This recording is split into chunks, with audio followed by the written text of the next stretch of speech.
आखिरकार एसडीपीओ का झपट्टा मार गिरोह के विरुद्ध शुरू किया गया अभियान रंग दिखाया।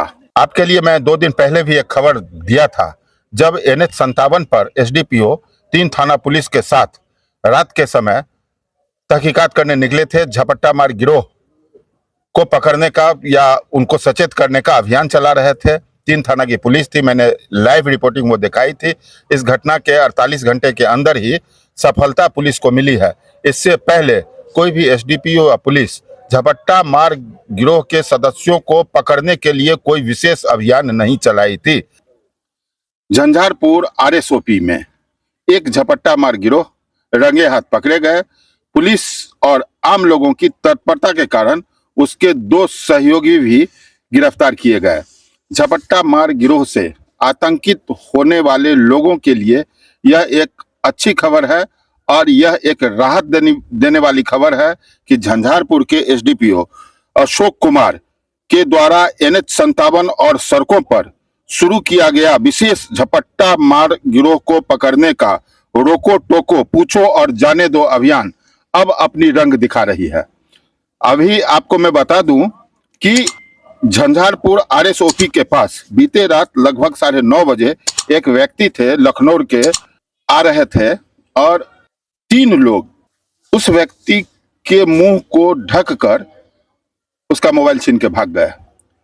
चूंकि रात 9:30 बजे की बात थी और अन्य लोग दुकानदार वहां पर मौजूद थे, वह पीड़ित व्यक्ति हल्ला किया जिससे स्थानीय लोग दौड़े और एक व्यक्ति मारुति झा के बारे में एसडीपीओ ने बताया है कि उन्होंने अदम्य साहस का परिचय दिया। वो दौड़कर उस व्यक्ति को पकड़ा जो चोर था। सूचना एसडीपीओ को दी गई। एसडीपीओ का आवास भी बगल में ही है। वो सादे कपड़े में ही पैंट और पैजामा और टी-शर्ट पहने हुए 3 मिनट के अंदर घटनास्थल पर पहुंचे ताकि उस धराए झपट्टा मार गिरोह के जो अपराधी थे उसकी जान भी बच सकी, क्योंकि अगर लेट होता तो स्थानीय लोग आक्रोश में थे, उसको मार करके घायल भी कर सकते थे, लेकिन एसडीपीओ के पहुंचने के बाद वो सुरक्षित हुए। उसके साथ जो अन्य 2 अपराधी थे उसकी शिनाख्त की गई। उसकी गिरफ्तारी के लिए पुलिस विशेष अभियान चलाई है और देर रात में ही 2 अन्य जो उनके साथी थे, 3 आदमी मिलकर इस घटना को अंजाम दे रहे थे, उनको भी उठा लिया गया। तीनों बेहट गांव के हैं। 18 से लेकर 19 वर्ष तक की इन तीनों की उम्र है।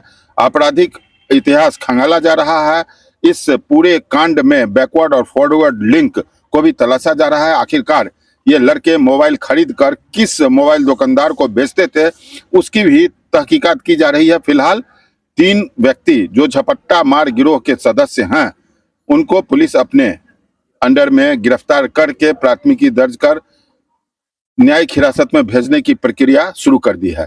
तीनों फिलहाल जेल जाएंगे और इससे अन्य जो लिंक मिलेगा जहां पर वो मोबाइल बेचते थे, बड़ा खुलासा हो सकता है। मैं पूरी डिटेल की जानकारी, वो व्यक्ति कहां से पकड़ा है, क्या नाम है, कहां घर है, किस व्यक्ति को पकड़ा गया, सारी जानकारी एसडीपीओ अशोक कुमार ने मीडिया को प्रेस कॉन्फ्रेंस में बताई है। आइए उन्हीं से सुनते हैं क्या घटना थी, कैसे इस झपट्टा मार गिरोह को वो पकड़े हैं। इतना तय है कि अब जो पुलिस का एक्शन शुरू है, जो अभियान है, उससे आम लोगों को राहत मिलने वाली है। मधुबनी जिला अंतर्गत पुलिस अधीक्षक महोदय मधुबनी के द्वारा दिए गए मार्गदर्शन के आलोक में विगत कुछ दिनों से झपट्टा मारों पर कार्रवाई की जा रही थी।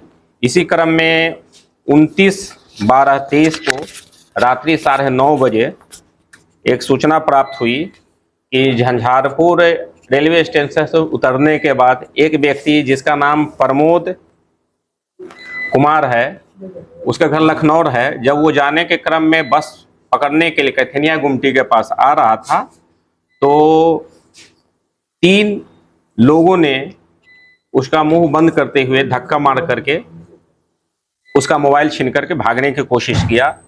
उसी क्रम में कुछ झंझारपुर के लोग और पुलिस के सहयोग से एक व्यक्ति को पकड़ लिया गया।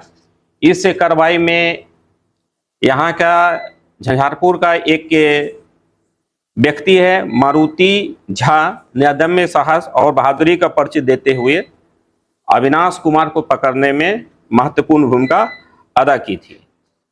उसको पकड़ने के बाद बाकी 2 व्यक्ति अंधेरे का लाभ उठाकर भाग गए थे और पकड़ाए गए अभियुक्त अविनाश कुमार के निशानदेही पर अन्य 2 व्यक्तियों को भी घर से गिरफ्तार किया गया है।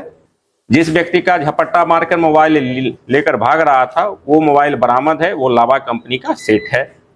मारुति झा जी ने जो काम किए हैं, मैं और एक अच्छा बहुत ही पुलिस पब्लिक फ्रेंडशिप का जो कॉन्सेप्ट है उसमें पुलिस पर विश्वास करते हुए उन्होंने काम किया है और एक अच्छा मतलब मैसेज जाना चाहिए यहाँ झंझारपुर के लोगों के बीच में कि अपराधियों से नहीं डरना है। पुलिस की ताकत यहाँ के जनता है, पुलिस खुद ताकत नहीं है। आपने पूरी घटना की डिटेल जानकारी ली, या संयोग कहें या उस अपराधी का दुर्योग कहें कि उनके द्वारा शुरू किए गए अभियान के महज कुछ घंटे बाद ही 3 ऐसे सदस्य धराए हैं जो लोगों को दहशत पैदा करते थे, लोगों को आते जाते उनका मोबाइल छीन लेते थे, और आज वो तीनों अंदर हैं। अन्य लोगों को भी पकड़ने, और ये जो अपराधी हैं जो पकड़ाए हैं युवा हैं, 18-19 वर्ष के हैं, ये अपने मोबाइल को कहां ले जाकर के बेचते थे उनकी भी लिंक पुलिस खोज रही है। अन्य खुलासा अनुसंधान जारी है। आप देखते रहें बिहार 24 सच से सामना। चैनल को अब तक अगर सब्सक्राइब नहीं किया है तो आप प्लीज चैनल को सब्सक्राइब करें, लाइक करें। धन्यवाद।